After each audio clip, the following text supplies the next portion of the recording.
I think at the end of the day, Dan, like we all just need somebody to talk to about this stuff. Like this journey of business is very, very lonely. And I think there's some people on this list, maybe even on the like more transactional side of things that doesn't bother them.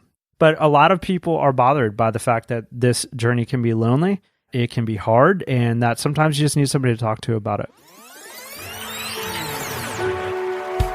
Hey, podcast listener, even if you are alone in your entrepreneurial journey, know that today, right now in your earbuds, you are joined by thousands of entrepreneurs from all around the globe seeking to grow better, more profitable, location-independent businesses.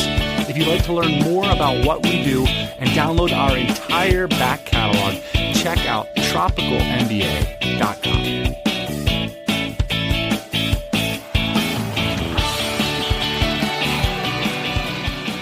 Heyo, it's Thursday. Welcome back to the podcast, Boss Man. Here we are, helping you to grow a better, more profitable location-independent business. By the way, if you want to hear news updates, rock and reviews, that's all going to happen at the end. We're going to get right into the meat of today's episode. It's an important topic. It's a powerful topic, and it's one that was requested by the listeners.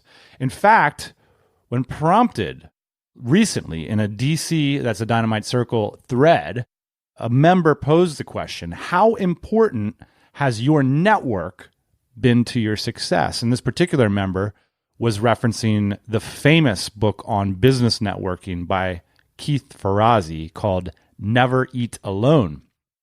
The response is you can't deny the power of right connections, very helpful, instrumental, completely fundamental, incredibly important, etc., etc. You get the point, Ian. These are entrepreneurs who've grown successful location-independent businesses, and they're saying things like this skill set, this facet of growing businesses, i.e. networking, growing a network, is completely fundamental.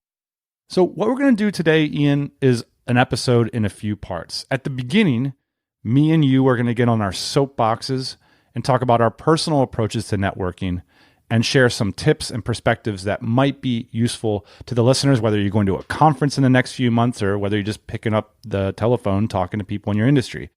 And then in the second part of the episode, we are going to get to some fundamental personas, how you might roll out a strategy that could be a long-term strategy that helps you to grow your business and your network and does it sort of aligned with your values and the way that you approach your day-to-day work.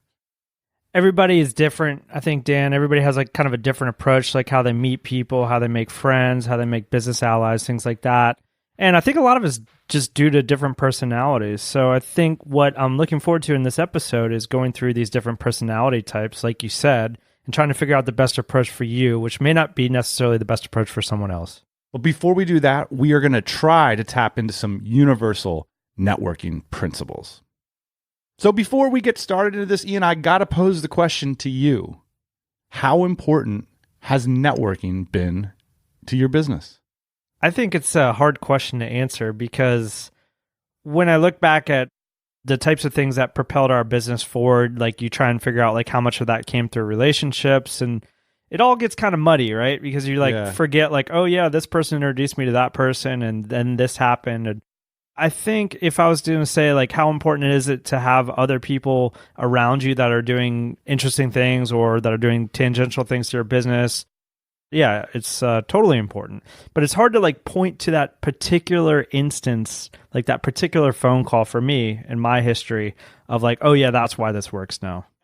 And not only is it like, I think you're sort of saying, well, it's a little bit hard to quantify. It's a little bit like non-falsifiable. There's another element too, which is like, it's a little bit tough to develop a strategy around this stuff because it is so amorphous. So hopefully some of the things we mentioned in today's episode will help to congeal some of those things. But I'm tempted to put it up there on the category of like there's these fundamental rules of thumb in business that if you can sort of embody them in everything you do, you're way more likely to have success. And one of those things is like how hard you work. Literally, I think if you work more hours than the next person, like that's a good rule of thumb. Like if you sit every day in 8 hours, you're not like having a job and you're not screwing around some weird hobby or whatever. If you're actually working, like actually producing productivity that you own as an asset, that's a really good indicator that you're going to have a business success someday. Same deal with networking. If you're hanging around with people, earning the respect of, spending time with people who've had business success, that is an enormous indicator that you too will achieve that same sort of success.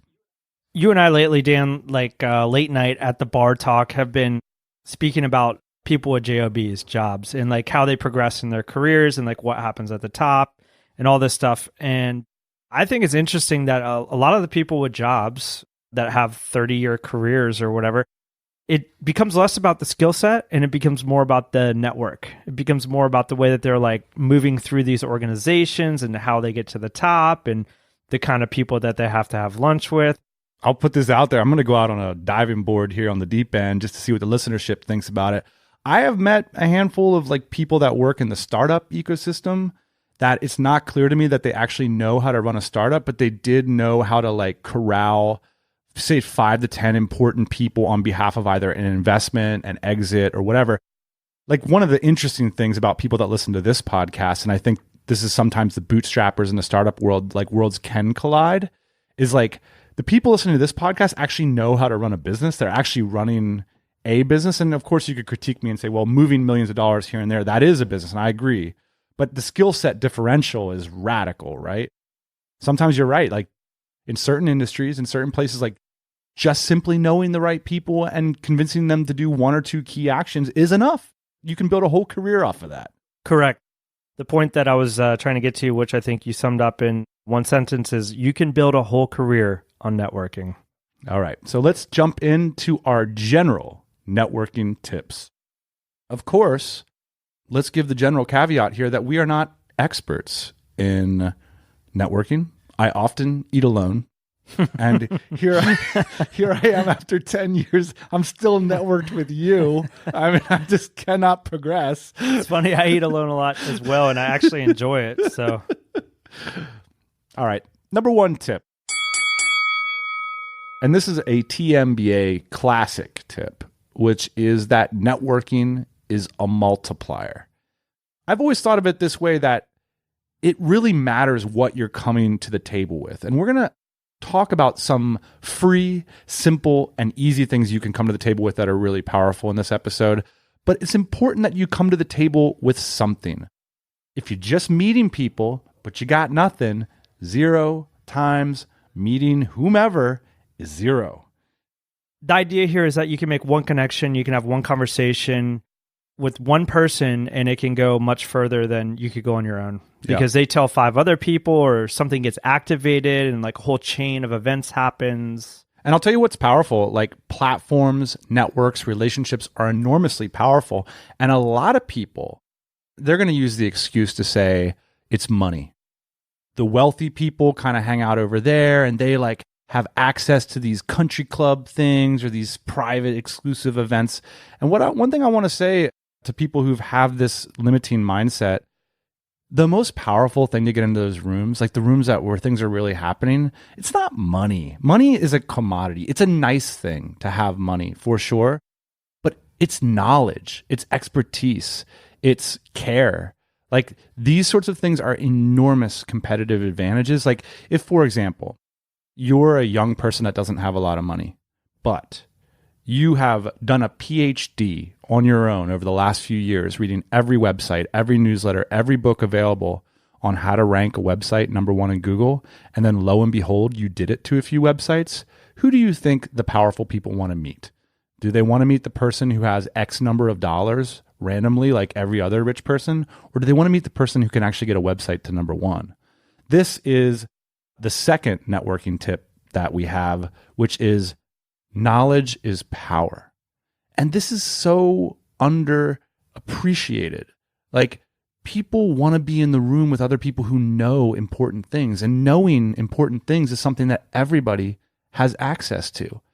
You can find your way into powerful people's rooms by understanding everything there is to know about that powerful person and figuring out ways in which you can help that powerful person. Then all of a sudden you're in the room, and then all of a sudden you get access to the information that people really want. And so my encouragement is that one of the things that's critical in networking, particularly if you're just getting started and you don't have a platform to share, which is equally powerful, would be knowledge. Next thing I put this in here, Dan, that I think is important in terms of networking tips is like you have to be going the same direction in some way, shape, or form. Like I come back to this all the time in my life. Like trajectory really matters. Like, are you going in the same direction that you're trying to network in? Because a lot of times, like in these networking situations, like it's like crossfire, right? It's like the bullets are just like going past each other. You're kind of talking past each other. Can't really get on the same page. And I think a lot of times, like people try a little bit too hard in that situation. It's like, all right, you know what? Like our trajectories aren't aligned. Like there's not much here. Like this is what I'm up to. This is what you're up to. Like let's just split ways. Now you might like come together on like some common ground. Like you both like whiskey. I think that that's like a trajectory. You guys are both heading towards a brown bottle, you know? And that's cool. Then you've networked your way to figure out that you guys both like whiskey. That should be the thing that you celebrate together. Point being, like, don't try too hard. Like, if you're not going in the same direction, abandon ship.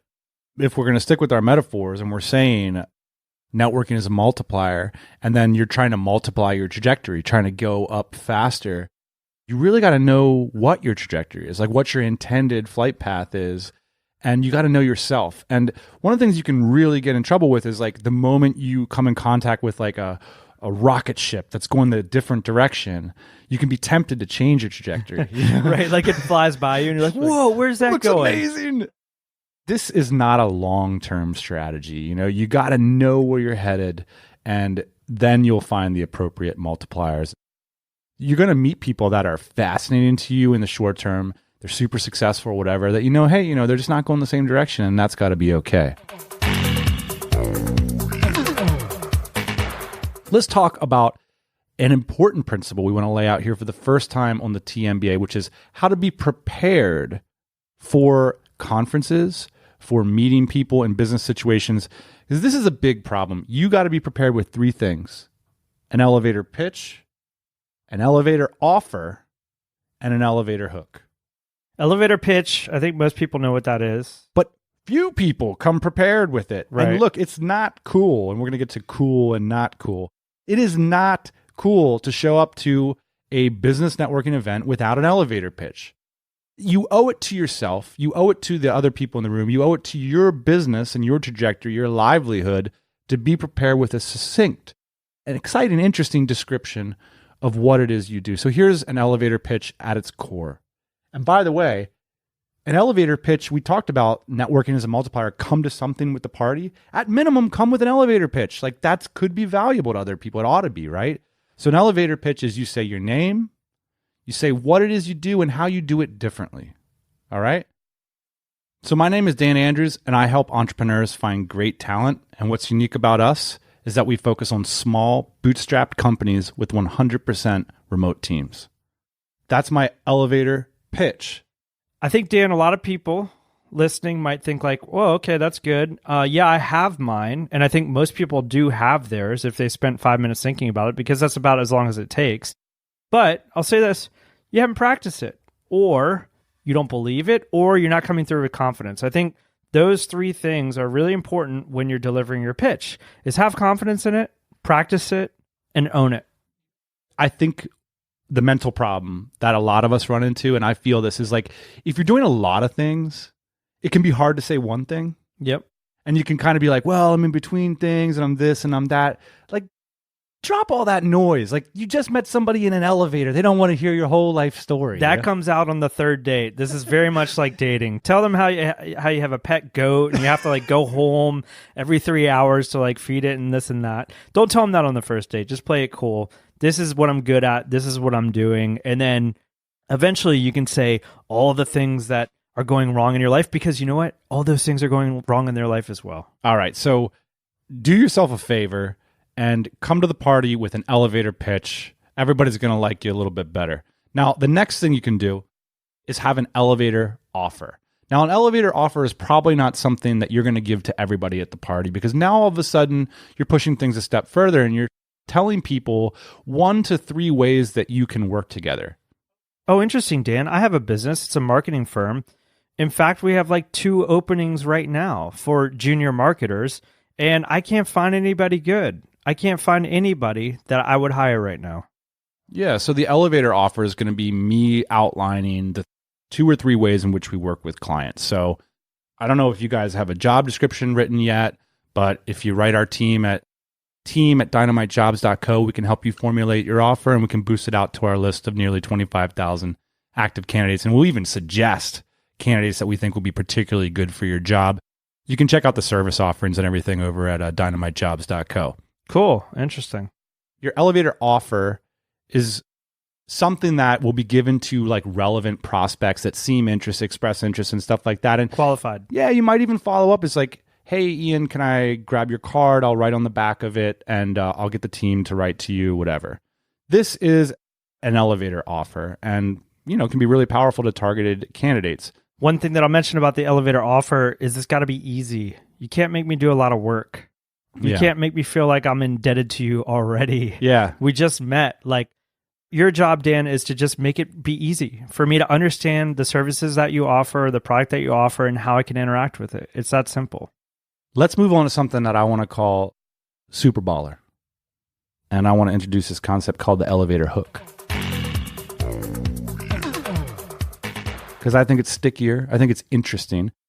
This is the power that every entrepreneur who owns a platform could potentially offer to people that they meet. It doesn't necessarily have to be business related, but it's something that you or your platform can offer to others for free that they can get enormous benefit out of. So an example for me as the Dynamite Jobs founder who owns this job board and has all these candidates, I could say, hey, Ian, next time you're hiring a remote worker, kick me an email and we'd be happy to find that person for you. Like 100% no strings. Like we're doing free hiring for everybody I've met at this conference.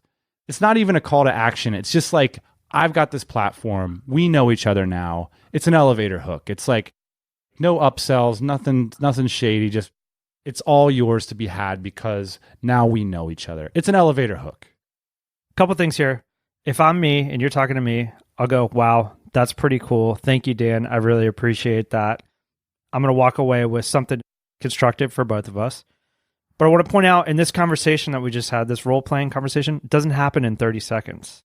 Happens over like the span of an evening. The elevator pitch happens. Elevator pitch happens in 30 seconds, but the elevator pitch, the elevator offer, the elevator hook, it transpires over an evening, maybe a longer conversation. If I'm hearing what you're saying, Dan, which is like you have a very discrete offer, you have a very discrete hook at the end of the offer, I'm leaving this thinking, this is interesting. Like this guy, I like know about his business now. I understand how we can interact together. And he's even willing to like give me something. Like this is what you need to start a relationship. An elevator hook could be personal. You could say, hey, I rented out this big office in a co-working space in downtown Austin, Texas. There's 5 extra seats there all the time. Anytime you swing through town, come on and work with me for a day. That's an elevator hook. This is dating. This is the problem with Tinder, right? This is dating. It takes a long time. Like the idea that like I'm going to come to your office and I'm going to like work from it and we're going to like bump into each other. Then we're going to talk more about remote hiring. Maybe you get to some other points about your business. It's like, oh, wait, you actually own a go-kart rental too. Oh, my brother owns a go-kart rental. This is real networking, Dan. This is building real relationships. Let me tell you what's not an elevator hook. An elevator hook is not, if there's any way I can help you do anything, anytime, someday, give me a call. That is not an elevator hook. The reason it's not a hook is because there's not a discrete action. Exactly. Like the appropriate way to escalate a relationship is not to say, hey, if you ever need help growing your sales funnels, give me a call someday. It's like, that's like sleeping together. Like, I'm going to call you up, give you access to my funnel. I'm going to do this. It's like, if you ever want me to take a look at this and that, it's like, no. If you want to look at people's sales funnels, give me a very specific offer that is like no sweat for me. If I'm listening to this, Dan, and I have a service offering or I have a line of products, I'm thinking, well, how do I just offer them one product? Like, what if what they really need is like this other product and I didn't bring it up in my pitch? What do you do then? That's always going to be the case for every conversation you ever have, and you've lost the battle if you're getting lost in that minutia. You need to identify a simple on-ramp that is like the first domino in having quality conversations with your ideal friends, prospects, or partners. And you have to accept that it's going to be just one domino. If you insist on trying to get the whole thing out in the open in the first interaction, you've lost the war. So to sum up on that, prepare yourself with an elevator pitch, an elevator offer, and if you want to be a baller, why not develop an elevator hook? Something super cool that doesn't ask anything of the person that you met. It's just a benefit to them. And there might be a way that they need to qualify. So I could say, Ian, because you're a DC member, swing by my co-working space anytime. I'd be happy to have you as a guest. That is just such a cool thing that business people can do, that they can offer, because your business gives you a special ability to be generous. So I encourage you, when you go to your next networking or event or whatever, how can your business be generous to the people around you without having that little caveat at the end, like, we're going to ask you for something, you know? By the way, like, I got to point out that this is why the if you ever need help with anything, anytime offer doesn't work. Because in what social situation are you going to hit somebody up to like do anything for you and then there's not going to be a hook, right? Like, I don't want to get myself involved in a relationship that I'm going to have to pay back some way that I don't know what the payback's going to be. This is why an offer works better. Like, for example, if you're like a young funnel expert, you say like, because I'm at this conference, I'm doing these funnel reviews for like $400. Just giving a discount to everybody at this conference. And like, yeah, I've been doing this funnel stuff for 3 years and here's why I'm good at it. That's like interesting to me.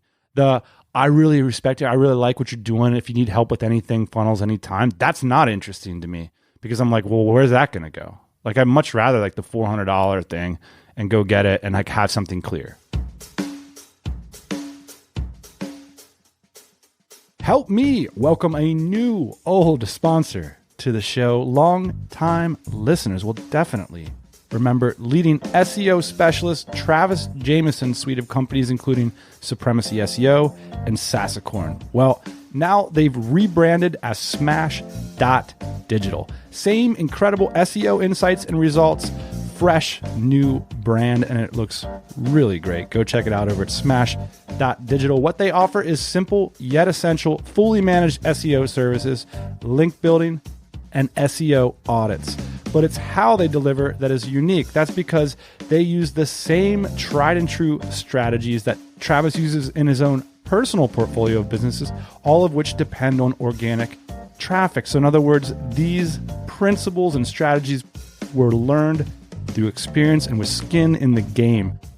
Imagine that, an SEO firm that isn't obsessed with regurgitating Google's best practices, which can often be outright wrong and can even hurt webmasters. So get a fresh view on the potential that your business has to reach a new sustainable source of customers from organic SEO traffic by reaching out to the team over at Smash.digital. That's Smash.digital. They could be your next big competitive advantage. Head on over to their site and smash that SEO audit link in the nav bar. And a big thanks to the team at Smash.digital for sponsoring the show, and congratulations on the rebrand. So when we started talking about this before the episode began, one of the things we identified is like the importance of finding people that are on the same wavelength as you. And so we kind of determined there's like these wavelength categories, and it might be interesting to sort of see where you sit. And we came up with two polarities. The first is transactional oriented people versus knowledge oriented people. A transactional person could be described as a means oriented person, and a knowledge oriented person could be an ends oriented person. And so one of the things we find is that, like, in terms of social groups, a lot of like the transactional people end up together, particularly in business, and a lot of the knowledge or ends people end up together. And it doesn't necessarily mean that the transactional people or even the knowledge people are that across their entire lives. It could just be what they're seeking from their business. So for example, like a transactionally oriented person in business or networking might be very ends oriented in their family or friendship life. But I think it's sort of interesting because like someone like me, I treat like my business life as a very like ends or knowledge oriented sort of mission. And because of that, I think I don't end up hanging out with people who treat business like more transactionally. Yeah, it's interesting because I think the example that we gave, Dan, about like how to be effective with your elevator pitch, your offer, and your hook seems very transactional. And when I think about like the ways that people interact, like especially very transactional people interact, like it's you give me this, I give you that kind of thing. And like there's very little emotion going through that situation. There's like maybe not a lot of knowledge either. It's just like, I'm going to give you this, you're going to give me that.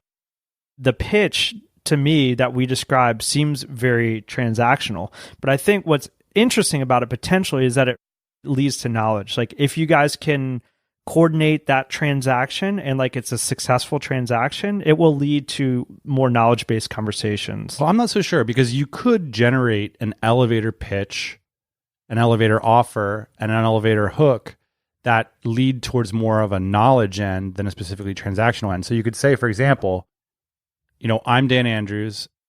I run a podcast that is one of the oldest podcasts about micro multinationals in the world. And I'm at this conference because I'm seeking examples of blank, blank, and blank. And those ends are clear and simple ends that lead me to find the types of guests, types of knowledge that I'm seeking. And you could even imagine like a Facebook ads entrepreneur, for example, like having a more of a knowledge oriented approach where they're like basically scholars of ads and they're doing testing and tinkering and they're looking for like the experts versus a more transactional approach, which is like they're more client oriented. They're like, I want somebody that's going to buy my product. Now, these aren't mutually exclusive at all, but they tend to be different approaches where people end up in different camps. And so it's interesting to sort of get a sense for where you sit on the spectrum, but also I think it's worth not being too extreme. If you're too transactional, you can run into problems. If you're too knowledge oriented, you can end into problems too. A lot of this has to do with just like vibe too, which we're probably discounting a little bit too much during this process because we're humans and like humans are attracted or detracted from like certain types of behaviors or eye movements or gestures or whatever. And I think, one of the things that I'm like kind of allergic to in a lot of ways, Dan, as we're talking about this is like the transactional means, right? So it's like, oh man, this person like wants something from me, or like this person's like driving really hard at something. And like, I'm just like, hey man, we got to go on like a couple dates. So it's like worth pointing out that a lot of people love the transaction. A lot of people do. Yeah. And like you said, a lot of those people, they tend to group together, but if I'm like more knowledge based and I'm like trying to string out a conversation, I'm talking to you about this and that, this is going to lead to some friendship. I think we're probably both getting what we need or what we want out of the situation. It's just the different approaches. So to me, it's like maybe how can I become a little bit more transactional based so I can actually interact with these people because I'm sure that they have something valuable to share with me. And then maybe for them, they want to become a little bit more knowledge-based. So I don't know. They can progress their offers and be at the height of the industry or whatever. Before we get on to our personalities, there's one other set of polarities that I wanted to bring up that might be interesting, that both have their pitfalls. This is the polarity between cool and earnest. In any networking situation, you could be either super earnest, which is like, you invested, say, 5 minutes talking to somebody and they're going to like walk away, but you didn't get their contact info. And on the other side, you could be on the cool as a cucumber side where you're like, no worries, like I'm just having fun at this conference or whatever. And I think there's real pitfalls to each side. Like if you're overly earnest, like a little bit thirsty, as we'd say, this can be problematic and can really turn people off. But if you're overly cool, and you don't have an elevator pitch, for example, and you're just like, I'm just rocking up to this conference because, I heard the beer is good or whatever, you could really miss out on an opportunity to connect with people in a more meaningful way by giving them that first domino. Like not everybody needs it. Like certainly you can network with people without the elevator pitch, but I think not having one, if you're too cool for school, if you're too cool for an elevator pitch, I challenge you this. You are not too cool for an elevator offer. So if you think you're cool and you want to be cool, come to that conference with an amazing free offer for the people that you meet.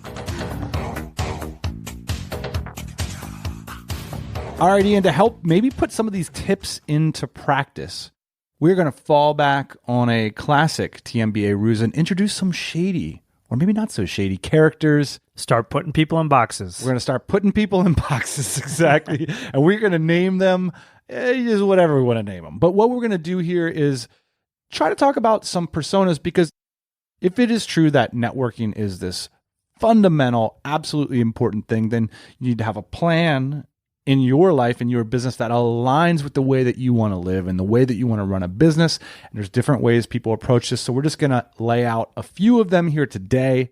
And if one of them does resonate with you, we'll offer some tips on how you can get the most out of your networking. So the first character we are going to introduce, we'll call him Embedding Eddie.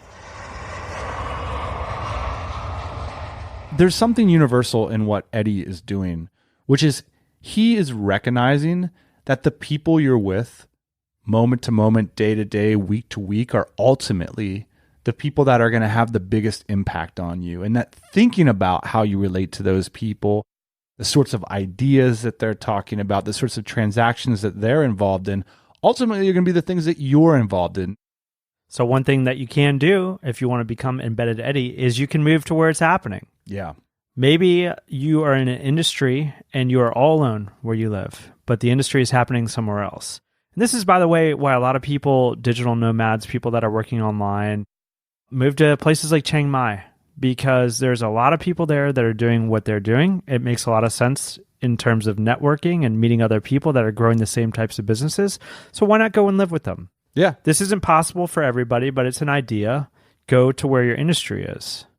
Dan, this is a big reason why I decided to move to Austin. I had to make a decision. Where's my home base going to be in the United States? Turns out I had the most peers, friends, customers, etc. in Austin. So it was a relatively easy choice for me, low tax rate, and it had a network already built into it. Yeah, I mean, you can't overstate the importance of like that most fundamental thing in your life, which is it's location independent. It's not location arbitrary, right? Like where you live is a powerful mechanism for the kinds of experiences you're going to have, for the kinds of people that you're going to meet on a regular basis. So Embedding Eddie is taking a look at this and saying, if my industry up and moves, I'm moving along with it. I'm going to be a part of it. You know, Paul Graham mentions this in his wonderful article, What Does Your City Whisper? He essentially says, look, of all these major movements that have happened, they've all been location-based, like Silicon Valley happened in Silicon Valley, you know, and there's never been like a really notable historical virtual movement yet. And is the next one going to be? Well, we don't know. But I know in our lives and in Eddie's life, being there is what it's all about. And you don't necessarily need to be there full time. For example, if you have a family, if you have other commitments, you live in Oklahoma, but you do run an online business, one that's virtual, might be a good idea, for example, to show up to Chiang Mai the month after DCBKK, because there will no doubt be hundreds of entrepreneurs flocking to that city. You can create a virtual approximation by, say, starting a mastermind, joining a virtual community. There are ways to embed yourself that aren't necessarily in person. The next character is straight up Stan. I'm jacked. Stan. Here I am. Stan is like sort of like on the earnest side of things. Stan is super excited.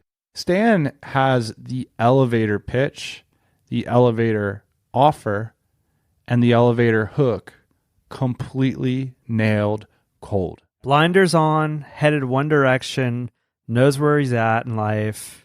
Very happy to hear about other things and other avenues, but going straight forward. And if you're not with Straight Up Stan, then you're not with Straight Up Stan. And I'll tell you what, it's tempting because everyone knows a straight up Stan that's annoying.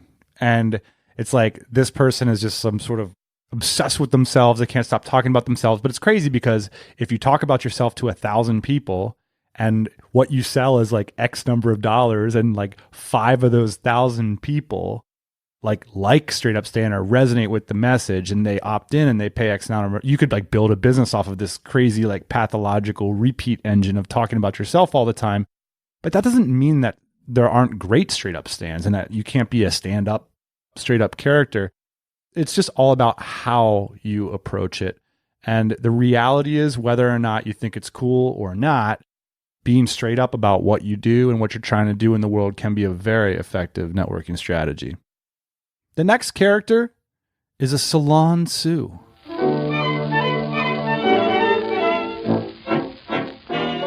Now, Sounds Dan, classy.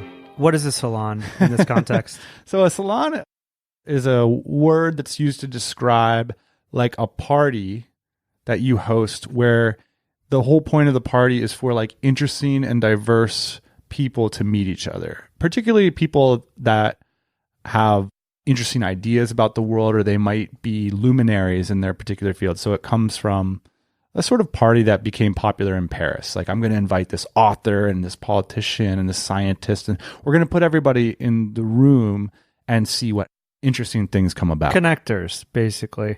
These are people that know a lot of people and that have maybe a little bit of influence, and they're able to bring these people together to meet each other. Yeah, Salon Sue is the person who's always genuinely saying, hey, Eddie, you really need to meet Stan because I talked to both of you and you're both interesting. And Sue is focused on connecting people that might have a genuine interest in meeting each other. And I think a lot of times Sue doesn't have like really a vested interest, except for their main goal is to like connect these other people. So they don't need to like get cash out of the deal. They just want to be a part of the connection. I think being around it is its own reward for Sue. Like, Sue's a bit more of a means or knowledge-oriented person. So one of the things that I see Salon Sue's doing all the time is that they host their own events at events. Like, this is a very common strategy. I have a unique perspective on the types of people I want to connect. And so every time I go to a party or every time I go to an event, I'm going to pull in the most interesting people and connect them in a unique and exciting way. And that's a really good approach, and it can be a long-term one. Also, I think it's worth mentioning about Sue's personality, because Sue doesn't have like this transactional personality. That's actually pretty critical to the Salon Sue approach, because Sue can like move up and down the power spectrum, because people aren't worried that she's going to try to ask for something, or Sue can be trusted, right? Because you're around all these powerful people. Like, if you say something at the salon, it stays at the salon, sort of thing. Right. Next, we got Long Game Larry. Long Game Larry. When's the last time you met a Larry? Larry's interesting because I think he's a lot like Sue in that he can be trusted. They don't need anything from you. Again, tips don't work for them. It's not this transactional situation. It's integrated. Like, Long Game Larry, you got to have something in common. So you hit it off at the event. Again, maybe you guys like whiskey together, and you just think like, this is enough. This is enough for me. Like, me and this person have whiskey in common. And hopefully the next year we're going to have this and that in common. Right. And the thing about Larry that's unique, it's a little bit different than Sue. Sue's interested in like the ideas, and that could come from anywhere. I think Larry typically is trying to network up. Like, you identify someone powerful, someone you want to be like, and it's like, man, I would really like to sidle up to that power. Correct. And eventually go up. And I think there are a lot of sort of aspirational Larrys that end up tripping up over shorter games, like trying to overhelp from a business perspective, doing things that are unintegrated. I was going to say, like, what are the tips for the long game Larry? And it's like, well, if it's not integrated, if it's not natural, if you can't actually hang with these people without constantly trying to help them or do this or do that, the long game Larry strategy isn't going to work for you. It takes too much time. You're going to be found out as an imposter who just needs something. So Long Game Larry won't work for you. The idea for me, Dan, behind Long Game Larry is you see where these people are and you want to get there.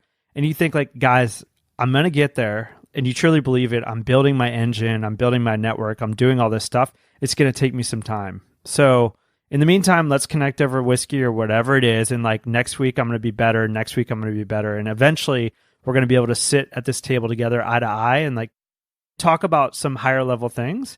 But for right now, let me just provide you with this value.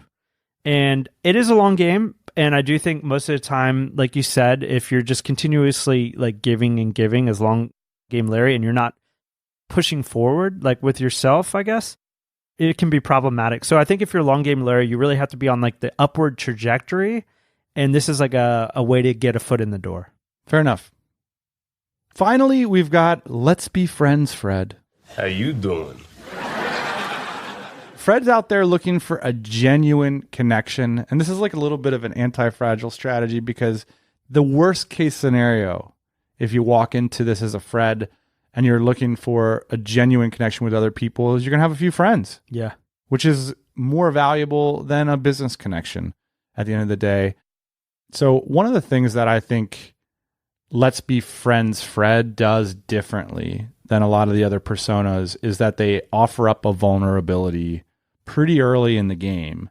Because if you're going to be friends with somebody, okay, you do your elevator pitch, here's what I do, here's what you do. But it's really more like, hey, I'm going to set the tone here and like tell you about my personal life. Or I'm going to tell you about a struggle that I had last year. And I'm just going to like put that out there as a feeler to see like if you respond to that, if like you want to take things in that direction. Now, if the other person is more transactional or doesn't want to share about their life in that way, then you're going to know.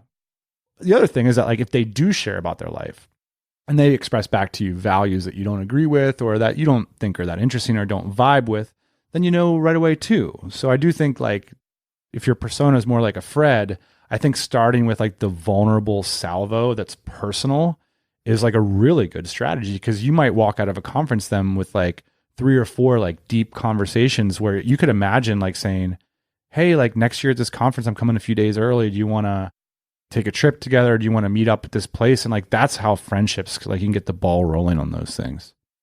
I want to point out that this is like a very dominant persona at DCBKK.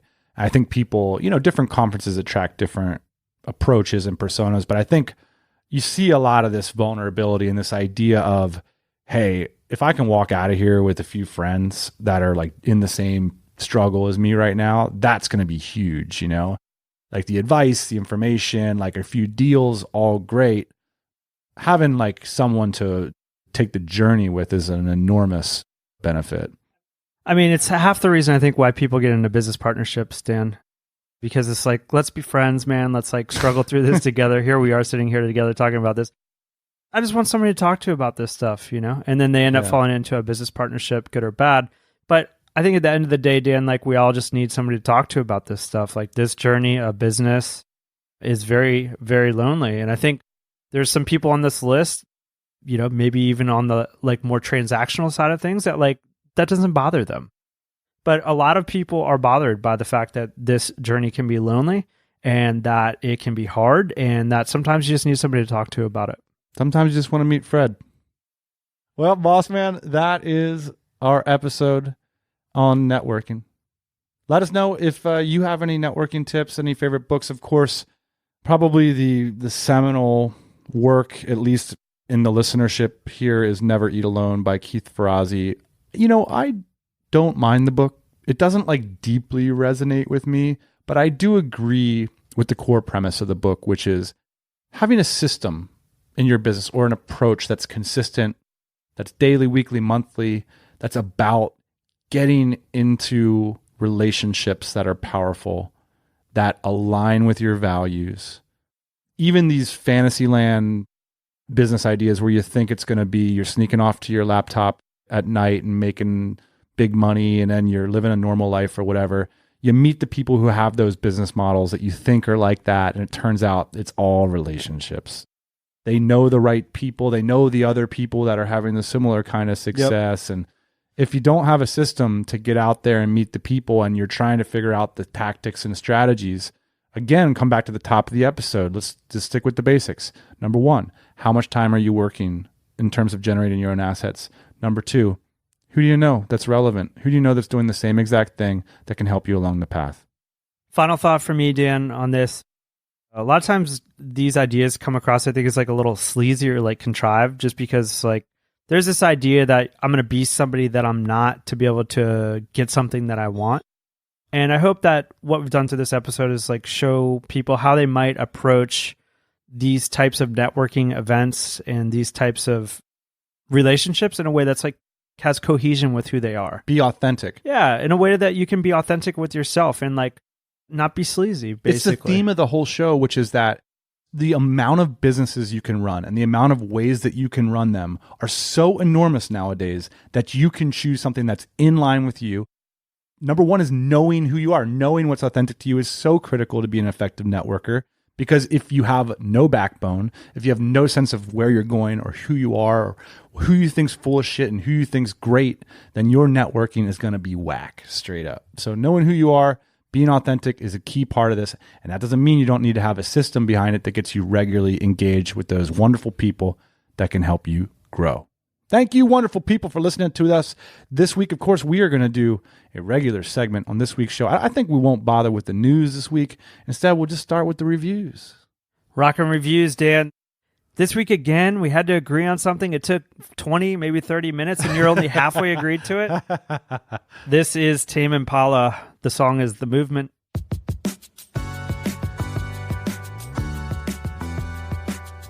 You know, Ian, we always read positive reviews during Rockin' Reviews. I thought we'd throw a curveball this week and read a critical review. We appreciate those as well. Getting Weary, 3 stars. I am a longtime listener of this podcast, but I'm about to stop listening. I get weary of the constant self-promotion and Dan and Ian telling us how great their life is. There is good content in each episode, but it takes listening through 10 to 15 minutes of joking around and self-promotion before the meat of the episode is delivered. The podcast has evolved and is not as effective as it once was. Dan and Ian, we get it. You are doing well and have great lives, but we don't need to be reminded every single episode. What do people think? Do they really think that we didn't create this podcast just so we could promote how great our lives are? I mean, what other reason would there be for us having this show? That review was given by long-time listener 10, May 28th, 2013. Well, I hope we've evolved since then. We had long-term listeners in 2013. I love it. We have cut down on the self-promotion and talking about how great our lives are. In fact, I'm thinking about ramping it back up. Is that great? I'm thinking about ramping it back up. In fact, we're living in the same building right now. Maybe next episode you can tell me how great my life looks from your perspective, Dan. We're going to do the 5 ways our lives are so great. I'm not cutting out the joking around, though. That's my favorite part. All right, boss man. Thanks for joining us. Listeners, thank you for letting us into your earbuds this week. We will be back with some more meat, of course, next Thursday morning, 8 a.m. Eastern Standard Time. Hey, thanks for listening to the Tropical MBA podcast. You can go to tropicalmba.com, get access to hundreds of back episodes and all kinds of other goodies. Load up your iPod. That is the cheapest way to fly business class on your next international flight. We will see you next Thursday morning, 8 a.m. Eastern Standard Time.